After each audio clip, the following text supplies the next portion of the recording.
మొన్న ఒక దారుణమైన సంఘటన జరిగింది.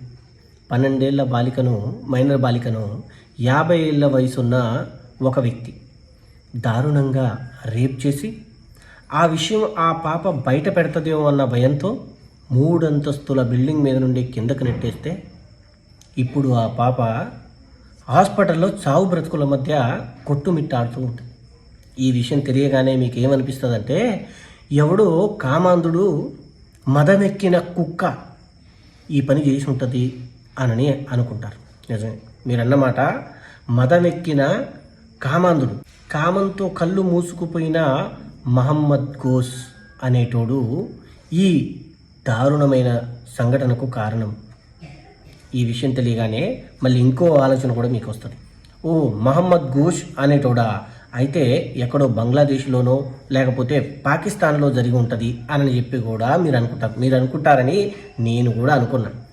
ఇది ఎక్కడో బంగ్లాదేశ్లోనో పాకిస్తాన్లో జరిగిన సంఘటన కదండి.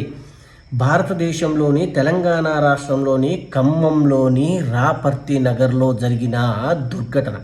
ఇలాంటి వాడిని కుక్క అందామా, కామాంధుడు అందామా, పనికి మాలిన వెధవ అందామా, అసలు వీడిపై ఎలాంటి చర్యలు తీసుకోవాలో మీరు తప్పకుండా కామెంట్ చేయండి. నేనైతే యోగీజీ టైప్లో ట్రీట్మెంట్ ఉండాలని చెప్పేసి నేను కోరుకుంటున్నాను. మీరేం కోరుకుంటున్నారో తప్పకుండా కామెంట్ మాత్రం చేయండి. ఇకపోతే హిందువులపై ఎప్పుడు ఇషం జిమ్మే కొన్ని ఛానళ్ళు, కొంతమంది పనికి మాలిన వెధవలు ఉన్నారు. కానీ ఈరోజు ఈ పాప మీద, ఈ మైనర్ బాలిక మీద నోరు మెదపకపోవడానికి కారణం ఏంటి అని అంటే, ఈ పాప ఒక హిందువు, చేసిన వాడు ఒక ముస్లిం. కాబట్టి వీళ్ళిద్దరు ఎవరు డబ్బులు ఇస్తే వాళ్ళ వైపు తిరిగి మాట్లాడుతుంటారు.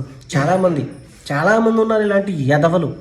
అలాంటి వాళ్ళ కళ్ళు, నోరు అన్నీ మూసుకుపోయినాయి. ఇంకోటి కూడా మూసుకుపోతే చాలా సంతోషిస్తాను నేను కూడా. కానీ ఒకసారి ఆలోచించండి.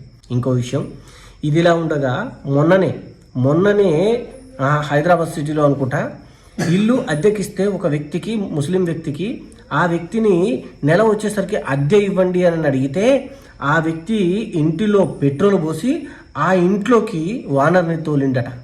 అప్పుడు కూడా ఇలాంటి కుహానా మేధావులు అనేటోళ్ళు, హిందుత్వంపై విషం చిమ్మేటోళ్ళు, పనికి మాలిన ఛానల్లో వాళ్ళ నోర్లు కదల్లా, మెదపల. ఎందుకంటే అక్కడ కూడా ఆ ముస్లిం వ్యక్తి.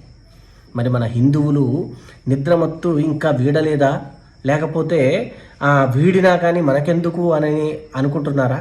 అలా అనుకునే వాళ్ళ తలుపు తప్పకుండా తడతారు ఏదో ఒక రోజు అనేది గుర్తుపెట్టుకోండి. అర్థమైందిగా? ఇలాంటి వాడిపై మోదీ లాంటి ట్రీట్మెంట్ ఉండాలని చెప్పేసి నేను కోరుకుంటున్నాను.